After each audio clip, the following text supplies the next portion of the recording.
హైదరాబాద్లోని కొత్తపేటలో మొగుళ్లపల్లి యువసేన ఆధ్వర్యంలో కన్యక పరమేశ్వరి దేవాలయంలో అన్నదాన కార్యక్రమం జరిగింది. ఈ అన్నదాన కార్యక్రమానికి ముఖ్య అతిథిగా Telangana state industrial development corporation chairman Amaravadi Lakshminarayana విచ్చేశారు. ఈ సందర్భంగా ఇతర ప్రాంతాల నుండి హైదరాబాద్కు పనుల కోసం వచ్చే స్వాములతో పాటు ప్రతిరోజు 2000 మంది అయ్యప్ప స్వాములకు అన్నదాన కార్యక్రమం ఏర్పాటు చేస్తున్నామని తెలిపారు.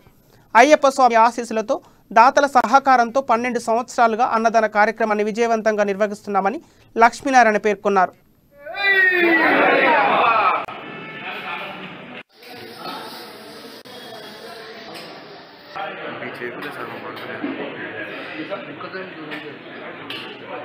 గడిచిన 12 సంవత్సరాల నుంచి మా మిత్రుడు మొగుళ్లపల్లి స్వామి గారు మరి ఇక్కడ అన్నదాన కార్యక్రమం స్వాములకు అన్నదాన కార్యక్రమం నిర్వహిస్తున్నారు. వారు 12 సంవత్సరాల నుంచి ఈ కార్యక్రమం విజయంగా నిర్వహిస్తున్నారంటే మన దేశ సేవా కార్యక్రమానికి ముఖ్యంగా నిదర్శనం అనుకోవాలి. మరి ఈ రోజున రాష్ట్ర ఆర్యవైశ్య మహాసభలో కానివ్వండి, మరి వారు చేసే సేవా కార్యక్రమంలో కానివ్వండి, మరి ఉచిత వివాహాలు కానివ్వండి, మరి మొన్ననే రీసెంట్గా బీజేపీ పార్టీలో చేరి మరి వెంబడే వారికి సెన్సార్ బోర్డు మెంబర్ కూడా ఇవ్వడం జరిగింది.